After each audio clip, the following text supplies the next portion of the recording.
Well, I'm Dr. Tiffany Randall, and you know me as a faculty and also someone that helps students get into their clinical placements. But I have about 30 years of experience in the field. So, Okay. um, So your sorry, your current role is helping us with our upcoming internships and throughout the internship process. well, I'm a faculty. I'm an assistant professor. I teach courses too. Okay. Oh. But yeah, we also help students get lined up with their clinical placements. And what patient population have you worked with before? Mm, Or now? um I spent most of my career working in forensics. So it was people, obviously um people on the other end of the spectrum that are very mentally ill people that were unable to maintain a safe space for themselves and others in the community. Hmm. And I also worked for about and still work for my tribe, my clan. I'm from a tribe in Maine. There's 5 tribes that make up the Oh wow. clan. One of the tribes in Maine does not have sovereignty, so I spent 13 years developing an Indian Child Welfare Act program through them. Um, and then I work on the Wabanaki Coalition now, and I also do pro bono therapy work with the elders of the reservation because they don't speak English and they Hmm. can't see a therapist that doesn't speak Wabanaki. So that's what I do right now. Wow. Well, that's pretty cool. Mhm. Um, so what are your daily tasks for the current role you have now? I guess with both being an assistant professor, There's being a supervisor. lot. There's a lot. We develop and Mhm. teach all levels of courses across the seminar classes. And there are several cohort tracks because we have advanced standing students, we have traditional students, and so we have to make sure that we keep our course curriculum constantly up to date with the latest trends and Mhm. also so that it will align with the EPAS 22.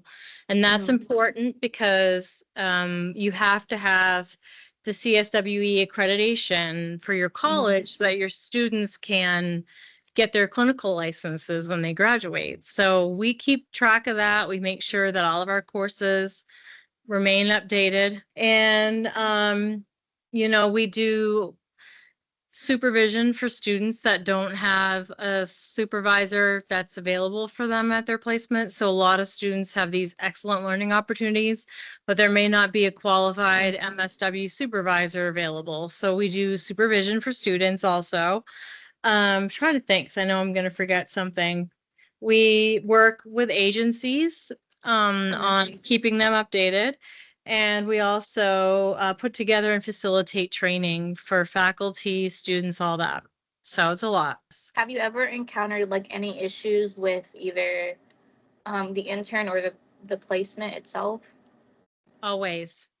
Really? Yeah, always. You'd be surprised. There's agencies that might lose funding and then they just start laying off social workers and the students might get a call saying you can't come in anymore out of the clear blue, and that we have to very quickly backpedal and get them into another placement so that they don't, Mm-hmm. that's not fair to them. And then we also have students that go to placements and might engage in behavior that we wouldn't have expected that has to be addressed. There's numerous factors of things that pop up. And then you learn when you start taking your graduate level course ethics courses that the ethics of the social work, the NASW Code of Ethics, is probably unlike any other helping fields ethics. And there's a Mm-hmm. lot of gray area. I mean, there's certain black and white aspects to the code of ethics, but there's a lot of gray. And I don't think students realize that till they get in their internship placements. You can tell them about that and they listen to the scenarios, but until you're actually experiencing it, you don't really know how you're going to react. So students are given plenty of tools to help work through some of those ethical issues. But sometimes it's something new for them and they don't understand what's happening. And something might happen and then we end up having to address that. How long have you held this role, the current role you have now? And even as a clinical supervisor? Okay, well, I've been at USF for over a year. Okay. Before that, I worked at another university for 7 years. Right now, I've been clinical supervisor for at least probably 20 years. Since being a clinical supervisor, what current supervision style do you use? I really like, I have to remember when I'm meeting with students, it's not like when you're meeting with clients or patients. You don't need to be at supervision. The person that's coming to you needs to be there. So I try to mirror this in my seminar courses. I like students to come prepared to talk about what's going on in their field placements. What's going well, what's not going well. Did they observe or hear something that they're not sure about? Have they been to a training with a new modality of treatment they'd like to try, but they're not sure how to go about that? And so I feel like when you're supervising people, you need to remember that it's not your role to come to supervision with a list of things for them to work on, which can be different. When you're working with clients, you work with them in partnership, but you're also supposed to guide the process so that they can use their time wisely. But when you're supervising people, they need to come prepared with a list of things that they want to talk about, questions they have. And you need to help guide and support that process instead of taking over the time. And I think sometimes supervisees forget that that's their time for that. And a lot of states require different requirements for licensure. So I make sure that the person I'm supervising is aware of all that, because it's a risk for the supervisor to agree to do supervision with someone that doesn't even know what the requirements are for their licensure. So I expect supervisees to be knowledgeable and be prepared so that they are in charge of their time, because that's their time with me. And that's how I try to approach it. What models or theories of clinical supervision do you draw from most often? Well, I will tell you this. I learned over the years. I used to, if somebody asked me if I would do supervision for them, I would talk to them for a few minutes and then take it on. I do a more thorough process now. I've learned if I set up a meeting, like if somebody asks me, and I know this probably sounds mean, but I learned from experience. If somebody asks me to do supervision and I'm like, sure, let's talk. I'd like to meet with you first so we can talk about, what you have in mind for what you'd like to have for supervision, how long, what's your population of people. And if they don't show up to that initial meeting, I'm done. Like I'm like, I don't reschedule. I know that sounds mean, but I don't. It makes sense. Yeah, I mean, I'm like, no, I'm not, because I don't want to chase people down to do what they need to do. So, what models or theories of clinical supervision do you draw from most often? I would like to say I have a certain one that I follow, but I really feel like I might have started that way at one time, but because of my experiences, I don't really, it's more like a motivational interviewing kind of process for me now. And you're probably thinking to yourself, why would somebody that's needing supervision do this stuff? I don't know. I had a guy email me the other day that wanted to know if I'd sign off on his supervision forms. And I'm like, I told you already. You started off in group supervision. I saw you 3 times. That was 2 years ago. What do you want me to sign? Yeah. I haven't met with you. I have no idea what you've been doing. So Yeah. that's kind of like, that's holding people accountable, and it's a form of motivational interviewing. Um, when working with different patients, how have you developed cultural competence and cultural humility? I know you mentioned one of your roles before. I will tell you to take the term cultural competency out of anything that you write. Really? Yes, we advocated for several years to have the NASW take that out of the language. And the reason for that is you are never going to be competent in anyone else's life. Yeah. It doesn't matter if you're all from the same neighborhood. You still can't say I'm competent in that group. You can't. Cultural humility is the term that NASW updated their NASW in 2021 to. And the reason for that is cultural humility says that we never know it all, because we Yeah. don't, and that we approach people with curiosity instead of defensiveness. Mm-hmm. So if you have a person sitting across from you that's from a culture that you're not sure about, or that you might have a bias in, you are going to ask that person questions. And it's okay to tell a person, I've never worked or ever known anybody from such and such an area, and I want to do my best. So when I ask you questions, please don't get mad. I'm just asking for, so I can understand.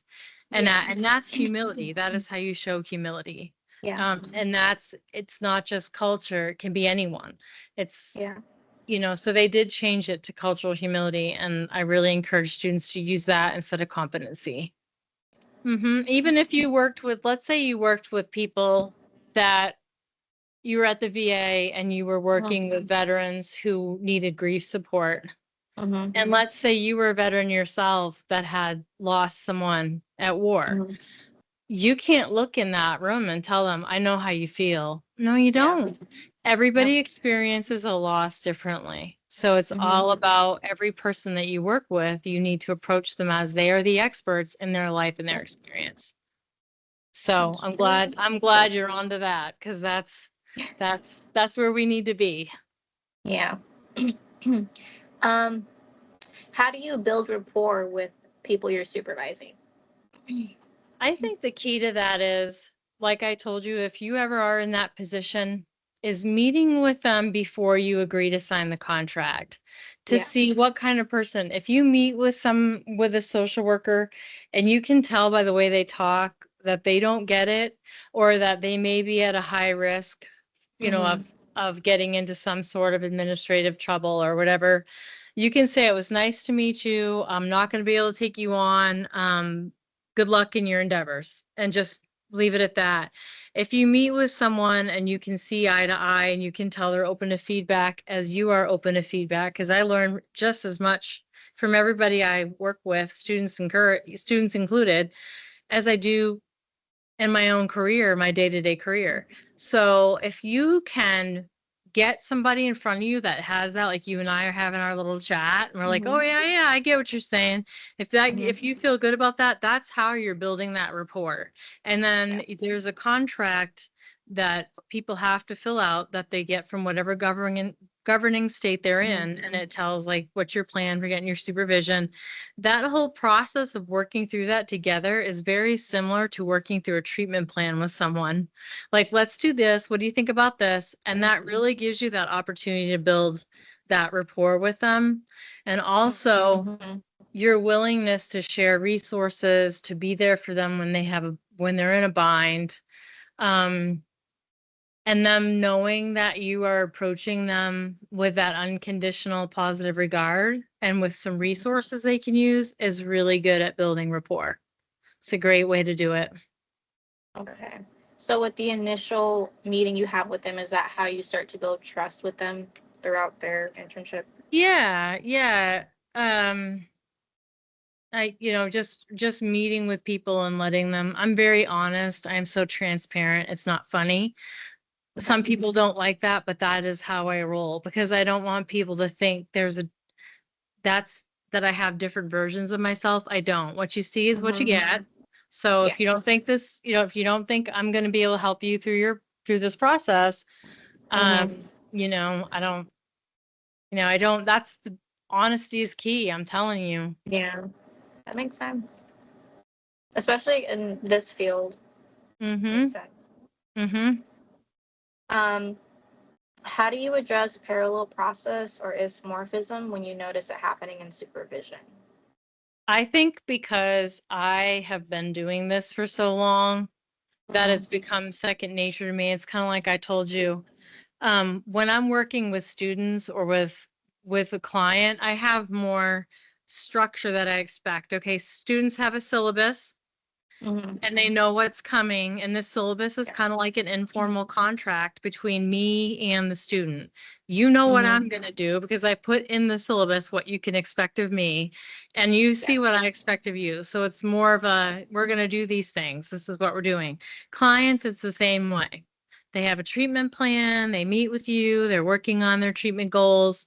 You know, that's what works best. But Mm-hmm. when it's a supervisee, you have to stop doing that because, again, I'm going back to what I said earlier. They are the ones that need that time with you to get to where they want to be. Mm-hmm. So if I have to show up at supervision and sit there quietly with nothing to say, I'm going to do that. And if they're like, well, what are we doing? I'm not above saying, you tell me what we're Mm-hmm. doing. I have Yeah. my license. You're the one that needs your license. So Yeah. what do you want to talk about today? You Mm-hmm. know, so just putting the work back on them. But like I said, I also, I give people resources. Here are resources to really good steps that you can take to prepare yourself for supervision. Here you go. Here those are. And if they show up and they don't have anything to say, I don't try to make up for that. It's not like with a student when I'm like, okay, well, let me help you figure this out. I don't do that with my clinical supervisees. Okay. Look, so whenever they encounter a certain client that they may have tried different Hmm. ways to help with their treatment plan, but it just doesn't seem like it. Hmm. How do you help from there? That's what they're supposed to bring to supervision. So I look at the age, I listen to Mm-hmm. the story, like what's going on with the client. I look at their treatment plans, and then I try to pull from different modalities. Like for instance, Okay. you have to have a really good understanding of the brain development in order to understand how to work with people with closed head injuries, work Yeah. with people that are under the age of 25. And Mm-hmm. sometimes people don't know that. I know that because I have a doctorate degree in neuroscience and a DSW Wow. doctorate degree. So I Oh will wow. give them that information. And the other thing Mm-hmm. is that some people don't do well with talk therapy. Veterans don't do well with talk therapy. Well, some of True. them do. So, Yeah. I might encourage the person that I'm supervising to go to EMDR training or Mm-hmm. EFT training or brain spotting training and learn how to do some of the non-talking therapies with people so you can help Mm-hmm. decrease those symptoms without them having to talk about it a lot. Yeah. So it's just like reviewing options and just exploring what's out there because sometimes agencies don't even encourage that and you have to like push for that. So that's the kind of topics I like for them to bring up in supervision. Yeah. My was how do you balance giving critical feedback while maintaining a supportive relationship? I feel like it depends on how you give feedback. There, you can give somebody constructive criticism or you can tear them apart. It depends Yeah. on, I have never been, I very much dislike people that tear other people apart because they're trying to learn. And if you're having a bad day, then just don't answer the person. You don't have to tear somebody to shreds. So, Yeah. a lot of times when students hand in something to me, even if they're not on base with what they need to be doing, there's Mm-hmm. parts of their assignment that are. So I'm like, Mm-hmm. let's look at this. Like this and this and this are great. How could you Mm-hmm. build on? I use words like, what does that mean to you? Because like sometimes a student will turn in like a learning plan saying the student will um, exemplify professional ethics. but and then their measurement is that they're going to get feedback from their supervisor. And I'm like, no, tell me more about that. What does it look like for you to exemplify this? And they're like, they'll list things off. And I'm like, that's it. That's what you need to write down as your strategy. You know, like I try to find the strengths in situations and encourage people to build off of that rather than just be like, this sucks. None of this is right. I just don't believe in that stuff. Yeah. And also sometimes it's just that they, you know, not everybody knows there's new things coming out every single day. And not everybody knows that. I mean, a lot of people work a lot. They might not get to every single training that's out there. And I just think that you should give people resources and then sit with them. I'll even meet with people on teams, students on teams, and help them like brainstorm because sometimes they're so stuck in their own head, they can't even see the writing in front of them. So I just believe that you just point out the positives first, and then I'll tell people, I am not criticizing you, I'm giving you feedback. There's a difference between criticisms and feedback. And what I'm giving you is feedback so that you can improve. My next question, what do you find are some of the most common challenges supervisors bring to you? Oh my goodness. Some of the top ones off the top of my head are when people work at agencies where they're the only social worker in the building. Oh my God. Yeah, that's rough. Another thing that can be hard is if your boss at wherever you work has a degree in like accounting or business because they don't get what you're doing. Okay. And so I'll have supervisees saying, my boss is an accountant and he thinks that I should be able to do an intake in a half an hour and I should only be seeing my clients for 15 minutes. I'm like, what? Oh. You're not giving them a flu shot and sending them out the door. And so, I have to so I feel like a lot of them, it's like, we train all of you how to do social work. We make sure you know about the NASW and the code of ethics and all this stuff. And then you get out there and you have your little code of ethics book. And then you have somebody telling you to do exactly opposite of that. And you're like, oh my God, what do I do? And that's like the most things that's the top thing that I see in my supervisees. Yes. Like even like I had one student that went to lunch, was doing an internship at DCS and went to lunch with the other child protective caseworkers, and they were all talking about their clients during this lunch break. And the student didn't say anything because the student was like, oh my God, we're not supposed to do this. And somebody in the restaurant, it's a small city, but I mean, it's a small world, no matter what size city you're in. Someone in the restaurant heard the conversation and reported it. And then my student was like, reported also. And I talked to my student who said, I swear to God, I was eating my lunch. I listened, but I didn't say anything. And I was like that. I said, but what did your ethics tell you to do? And she was like, well, I should have just left. Yep. Because, now you're there. So the next time it happened, because it did happen, the next time something similar happened was because remember, a lot of times people that work at DCS are not social workers. They have education degrees, all kinds of degrees, but not social work. And someone had brought some parents into the office area instead of in one of the meeting rooms, brought them back into the main office where all the social workers work. Wow. The caseworkers. And there were people talking about gift cards for gas and naming names. And my student stood up and said, stop talking. And I was so proud of her. I said, that's what you got to do, because she knew the parents were in there. So, I mean, there's a lot of ethical issues that pop up. Yeah. Yep. I wouldn't ever work in child protective services ever again. It happens all kinds of places, though. I know. It does. Yeah, it's awful. It is. You've got to be careful. I've had students, MSW student interns that, so that's not supervision like what you and I are talking about right now. That's is what advice would you give to new clinicians starting supervision experience? I would advise people to learn what the state that they live in requires for licensure.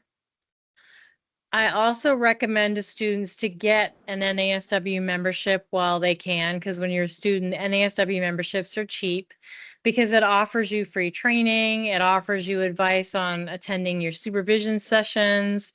It offers you tips and tools for passing your licensure exam. They have jobs on there that aren't available in the public.